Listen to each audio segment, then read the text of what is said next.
Hello friends, welcome to the career maker. आप सभी के लिए जीव विज्ञान का 100 प्रश्न लेके आए हैं जो किसी भी एग्ज़ाम में यानी कि बिहार एसएससी, बीपीएससी, बिहार दरोगा इत्यादि किसी भी प्रतियोगिता परीक्षा के दृष्टिकोण से बहुत ही महत्वपूर्ण है, जो हमेशा बार बार क्वेश्चन पूछे जाते हैं और लोग हमेशा गलत क्वेश्चन करके आते हैं। इस तरह के क्वेश्चन को आप लोग देख कर जाइएगा एग्ज़ाम से पहले, ताकि कन्फ्यूजन ना हो और क्वेश्चन आप लोग सही करके आएँ। चलते हैं प्रश्न की ओर। यदि आप मेरे चैनल पर पहली बार विजिट करें तो चैनल को सब्सक्राइब एंड बेल आइकन को दबा दें, ताकि लेटेस्ट वीडियो का नोटिफिकेशन पहले आप तक पहुँचे। चलते हैं प्रश्न नंबर 1 की ओर। करालाइक के निम्न में से किसके सूचक होते हैं? तो किसके होते हैं? तो वायु प्रदूषण के सूचक होते हैं। नेक्स्ट क्वेश्चन, कुनैन किससे प्राप्त होता है? तो कुनैन सिनकोना से प्राप्त होता है। जीवन चक्र की दृष्टि से पौधे का सबसे महत्वपूर्ण अंग कौन सा है? तो कौन सा हो जाएगा? तो पुष्प हो जाएगा। मानव शरीर में रक्त का शुद्धिकरण कहाँ पर होता है? तो वृक्क यानी कि जिसको किडनी अंग्रेजी में बोलते हैं, किडनी में होता है। सफ़ेद रक्त कण का मुख्य कार्य क्या होता है? तो रोग प्रतिरोधक क्षमता धारण करना। तो भारत के प्रमुख धान्य फसल कौन सी है? तो चावल है। चावल ही मार के आइएगा, ना कि गेहूं मार के जाइएगा, क्वेश्चन गलत हो जाएगा। पत्तियों के 2 मुख्य कार्य होते हैं, क्या होता है? तो प्रकाश संश्लेषण और दूसरा वाष्पोत्सर्जन करना। Next question,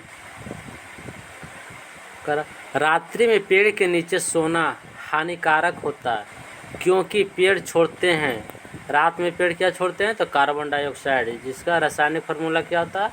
CO2।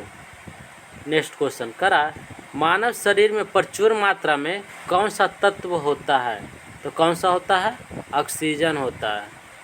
टमाटर सॉस में पाया जाता है, तो एसिटिक अम्ल पाया जाता है। ध्यान में रखिएगा, एसिटिक अम्ल बहुत ही इम्पोर्टेंट क्वेश्चन है। नेक्स्ट क्वेश्चन, बायोलॉजी के जन्मदाता के रूप में किसे जाना जाता है? तो किसे जाना जाता है? अरस्तु को। किस पौधे का फल भूमि के नीचे पाया जाता है? तो मूंगफली। मूंगफली का ऐसा फल है जो भूमि के नीचे पाया जाता है। नेक्स्ट क्वेश्चन, कोशिका को एक निश्चित रूप कौन प्रदान करता है? तो कौन करता है? कोशिका भित्ति, जिसको अंग्रेजी में क्या कहते हैं? Cell wall. नेक्स्ट क्वेश्चन, पत्तियों को हरा रंग किसके द्वारा प्राप्त होता है? तो किसके कारण होता है? क्लोरोप्लास्ट के द्वारा। राष्ट्रीय पर्यावरण अभियांत्रिकी संस्थान कहाँ स्थित है? तो नागपुर में है, नागपुर में। भूरी क्रांति किससे संबंधित है? भूरी क्रांति उर्वरकों के उत्पादन से संबंधित है। मादा पशुओं में बच्चे पैदा होते समय कौन सा हार्मोन अधिक सक्रिय होता है? तो कौन सा हो जाएगा? Oxytocin hormone. भारत का कौन सा राज्य एशिया के अंडे की टोकरी के नाम से जाना जाता है? तो कौन सा राज्य हो जाएगा? आंध्र प्रदेश। भारतीय चिकित्सा अनुसंधान कहाँ स्थित है? तो बरेली में। इसको आप लोग ध्यान में रखिएगा कि भारतीय पशु चिकित्सा अनुसंधान कहाँ स्थित? तो बरेली। लाल क्रांति किससे संबंधित है? तो मांस उत्पादन से संबंधित है। मुर्गियों की सबसे खतरनाक बीमारी कौन सी है? तो रानीखेत। दूध का घनत्व किस यंत्र की सहायता से ज्ञात किया जाता है? तो लैक्टोमीटर। नेक्स्ट क्वेश्चन, भारत में सर्वाधिक पशुधन किस राज्य में पाया जाता है? तो पशुधन मालूम कौन हो जाएगा? तो यूपी यानी कि उत्तर प्रदेश। किसके दूध में वसा की सर्वाधिक मात्रा होती है? तो किसके में हो जाता है? तो रेंडियर में। गरीबों की गाय किसे कहा जाता है? यानी कि किससे नाम से जाना जाता है? तो बकरी को गरीबों की गाय के नाम से जाना जाता है। दुधारू गाय की मुख्य पहचान क्या होती है? तो क्या होती है? देखिए, उसका अयन पूर्ण विकसित होता है और दूध नलिका उभरी रहती है और दुग्ध नलिका टेढ़ी मेढ़ी होती है। नेक्स्ट क्वेश्चन, करा फूलगोभी का खाने योग्य भाग कौन सा होता है? तो कौन सा होता है? तो पुष्पक्रम। सामान्यतः अंकुर के लिए किसकी आवश्यकता नहीं होती है? तो प्रकाश की ज़रूरत नहीं होती है अंकुरन के लिए। बाकी ताप और आर्द्र होना चाहिए, यानी नमी होना चाहिए। नेक्स्ट क्वेश्चन, तना काट आमतौर पर किसके प्रावधान के लिए प्रयोग किया जाता है? तो तना काट किसके लिए होता है? तो गन्ना। नेक्स्ट क्वेश्चन, नारियल का खाने योग्य भाग कौन सा होता है? तो भ्रूण पोष होता है। आम के पौधे का वानस्पतिक नाम क्या है? तो मेंजिफेरा इंडिका है। निषेचन क्रिया क्या है? तो एक नर युग्मक का अंडाणु से संयोजन करने की प्रक्रिया को क्या कहते हैं? तो निषेचन कहते हैं। संसार का सबसे बड़ा पुष्प कौन सा होता है? तो रेफ्लेसिया। रेफ्लेसिया सबसे बड़ा पुष्प है संसार का। भारत में सबसे ज़्यादा बकरियां किस राज्य में पाई जाती है? तो उत्तर प्रदेश में। ऊन के लिए विख्यात पशु पश्मीना क्या है? तो पश्मीना एक बकरी है जो ऊन देती है, ध्यान में रखिएगा। पश्मीना क्या है? तो एक बकरी है। किस स्तनधारी में दूध में जल की मात्रा सबसे कम होती है? तो मादा हाथी में जल की मात्रा दूध में क्या होती है? तो बहुत ही कम होती है, यानी कि मादा हाथी हो जाएगा। केंद्रीय भेड़ एवं ऊन अनुसंधान केंद्र कहाँ स्थित है? तो देहरादून में।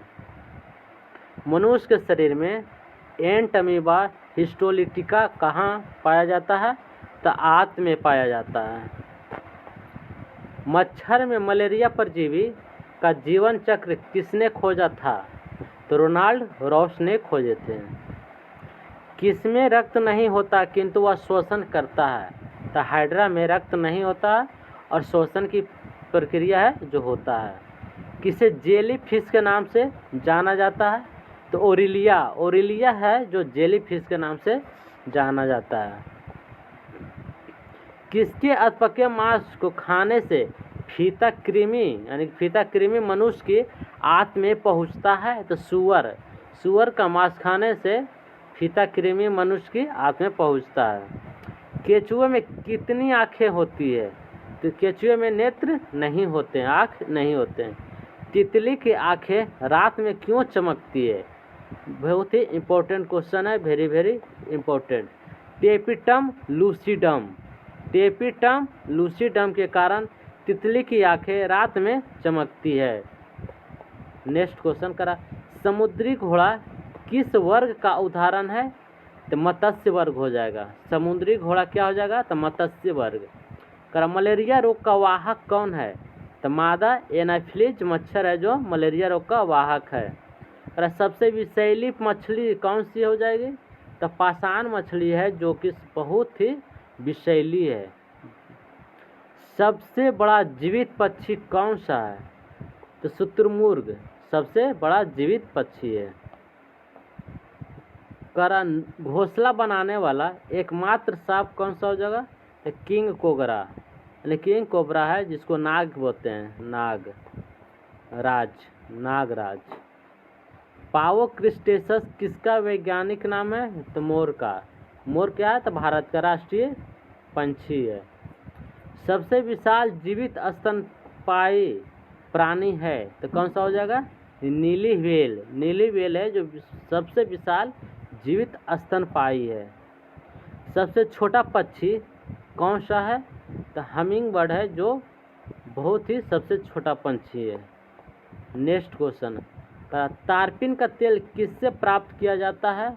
तो चीड़ से। तारपीन का तेल किससे प्राप्त होता है? तो चीड़ से।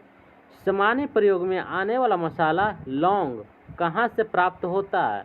तो फूल की कली से लौंग प्राप्त होता है। मानव शरीर में लाल रक्त कणिकाओं का निर्माण कहाँ पर होता है? तो अस्थि मज्जा में। दांत मुख्य रूप से किस पदार्थ के बने होते हैं?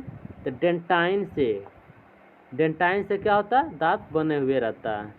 जनसंख्या का अध्ययन क्या कहलाता है? तो डेमोग्राफी किसका अध्ययन किया जाता है? तो जनसंख्या का। करा मनुष्य की त्वचा किस स्थान पर सबसे मोटी होती है? तो तलवे पर। ऊर्जा के किस रूप में प्रदूषण की समस्या नहीं होती है? तो सौर ऊर्जा में प्रदूषण की समस्या नहीं होती है। मानव शरीर में किस अंग की हड्डी सबसे लंबी होती है? तो जांघ की हड्डी, जिसको आरू भी कहते हैं, उसी को क्या कहते हैं? फीमर। अंग्रेजी में फीमर, फीमर, हिंदी में आरू। कहाँ पाया जाता है? तो जांघ में। कैंसर संबंधी रोगों का अध्ययन क्या कहलाता है? ऑर्गेनोलॉजी या ऑन्कोलॉजी, दोनों कहलाता है। मानव शरीर में सबसे लंबी कोशिका कौन सी है? तंत्रिका कोशिका सबसे लंबी कोशिका है मानव शरीर की। किस जंतु की आकृति पैर की चप्पल के समान होती है? तो पैरामीशियम। केचुए की कितनी आँखें होती है? तो केचुए के एक भी आँख नहीं होते हैं। गाजर किस विटामिन का समृद्ध स्रोत है? तो विटामिन ए की समृद्ध स्रोत है। किस पदार्थ में प्रोटीन नहीं पाया जाता है? तो चावल में प्रोटीन नहीं पाया जाता है। मानव मस्तिष्क का लगभग कितने ग्राम का होता है? तो 1350 ग्राम का। रक्त में पाई जाने वाली धातु है, कौन सा धातु है? तो लोहा। किण्वन का उदाहरण है दूध का खट्टा होना, खाने की ब्रेड का बनना, गीले आटे का खट्टा होना। ये सब किसका उदाहरण है? तो किण्वन का हो जाएगा। और कौन सा आहार मानव शरीर में नए ऊतकों की वृद्धि के लिए पोषक तत्व प्रदान करता है? तो पनीर हो जाएगा। नेक्स्ट क्वेश्चन, कौन एक उड़ने वाली छिपकली है? तो ड्रेको। ड्रेको कैसा है? तो एक उड़ने वाली छिपकली है। दालें किसका एक अच्छा स्रोत होती है? तो दाल किसका स्रोत है? तो प्रोटीन का। देसी घी में जो सुगंध क्यों आती है? तो किसके कारण आता है? तो डाई एसीटिल के कारण। डाई एसीटिल के कारण देसी घी में सुगंध आती है। वह यंत्र जिसके द्वारा तने की वृद्धि दर सही रूप में नापी जाती है कौन सा है? तो ऑक्जेनोमीटर हो जाएगा।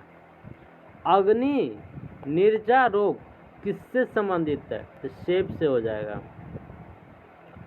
धूल प्रदूषण रोकने के लिए सबसे उपयुक्त वृक्ष है? तो नीम का वृक्ष, जो धूल प्रदूषण रोकने के लिए सबसे उपयुक्त हैं। वयस्क मनुष्य में के शरीर में 206 हड्डियाँ पाई जाती है, जबकि नवजात शिशु के शरीर में 300 हड्डियाँ होती है। और उम्र बढ़ने के साथ ही कई हड्डियाँ आपस में जुड़ जाती है। हड्डियाँ कैल्शियम और फास्फोरस से बनी होती है। सबसे छोटी हड्डी कान की हड्डी होती है, जिसका नाम है स्टेपीज। स्टेपीज हड्डी कान में पाई जाती है, जो सबसे छोटी हड्डी होती है। घटपर्णी, पिक्चर प्लांट और फ्लाई ट्रैप ऐसे पौधे हैं जो कीट को खाते हैं। घटपर्णी जिसको क्या कहते हैं? Pitcher plant. और फ्लाई ट्रैप कैसा पौधा है? तो कीटों के खाने वाले पौधा है। नेक्स्ट क्वेश्चन, आलू की खेती में आलू के छोटे छोटे टुकड़ों को रोपित किया जाता है, इसलिए आलू के पौधे अपने पूर्वज पौधे के क्या कहलाते हैं? तो क्लोन होते हैं। कैसा होता है? तो क्लोन कहलाएगा। विश्व का सबसे बड़ा पंछी शुतुरमुर्ग है, जबकि सबसे छोटा कीवी है। और दोनों उड़ने में कैसा है? तो असक्षम है। दोनों पंछी उड़ेगा नहीं, बल्कि तेज भागता है, तेज दौड़ता है। नेक्स्ट क्वेश्चन, मानव शरीर का सबसे कठोर पदार्थ दांत के ऊपर पाए जाने वाला एनामिल होता है। स्त्री के गर्भाशय का भार जिसने कभी संतान को जन्म ना दिया हो उसका 50 ग्राम होता है। और संतान को जन्म देने वाली स्त्री के गर्भाशय का भार कितना होता है? तो उसका बढ़कर 100 ग्राम हो जाता है। मनुष्य के हृदय का समान स्पंदन 1 मिनट में 72 बार होता है। हर एक स्पंदन में पहले आलिंदों को संकुचन, फिर निलयों का संकुचन होता है, फिर दोनों का एक साथ शिथिलन होता है और हृदय सामने धारणा के अनुसार धक धक नहीं बल्कि लपडप की ध्वनि करता है। यह एक प्रकार का पंप है जिसका कार्य रक्त को पूरे शरीर में पंप करना है। ये याद रखिएगा, लपडप कैसा आवाज़ रहेगा? हृदय सामने धारण के अनुसार धक धक नहीं बल्कि कैसा करेगा? तो लपडप करेगा। ऑप्शन में लपडप मारिएगा। और विटामिन डी को क्या कहते हैं? तो हार्मोन भी कहते हैं। स्टार्च और सेल्यूलोज दोनों का उद्भव वनस्पति से होता है और दोनों बहुलक हैं एवं दोनों ग्लूकोज अणु से निर्मित होते हैं। स्टार्च और सेलुलोज दोनों कैसा है? तो वनस्पति से उत्पन्न होता है और दोनों बहुलक है और दोनों ग्लूकोज अणु से निर्मित होता है। थायमिन विटामिन B1 को कहा जाता है। विटामिन B12 का सबसे अच्छा स्रोत क्या है? तो बकरी का यकृत या स्पाइरुलिना। आयोडीन एक ऐसा तत्व है जो जंतुओं के लिए जरूरी होता है परंतु पादपों के लिए नहीं।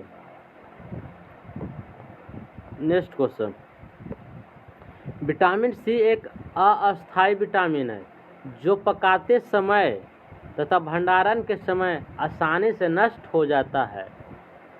मानव शरीर में विटामिन ए यकृत में संचित रहता है। एंजाइम मूलतः प्रोटीन है। एंजाइम क्या है? डायरेक्ट पूछता है एंजाइम क्या चीज़ है? तो एंजाइम क्या होगा? प्रोटीन है। हृदय की धड़कन नियंत्रित करने के लिए आवश्यक खनिज क्या हो जाएगा? तो पोटेशियम। हृदय की धड़कन के लिए आवश्यक तत्व क्या हो जाएगा? तो पोटेशियम। करा मानव शरीर में पाचन का अधिकांश भाग छोटी आंत में संपन्न होता है, यानी कि मानव शरीर का पूर्ण रूप से भोजन कहाँ जाके पचता है? तो छोटी आंत में जाके पचता है। तो शरीर में ऊतकों का निर्माण किससे होता है? तो प्रोटीन से होता है। शरीर में मानव शरीर का ऊतकों का निर्माण प्रोटीन से होता है। शरीर में ऊतकों का निर्माण प्रोटीन से होता है। नेक्स्ट क्वेश्चन, करा नाखून काटते समय दर्द नहीं होता क्योंकि नाखून में मृत कोशिकाओं के द्रव्य द्वारा बने होते हैं जिनमें रक्त संचरण नहीं होता है। करा शरीर के एंजाइम बहुत आवश्यक होता है क्योंकि एंजाइम जीव रासायनिक क्रिया के उत्प्रेरक है।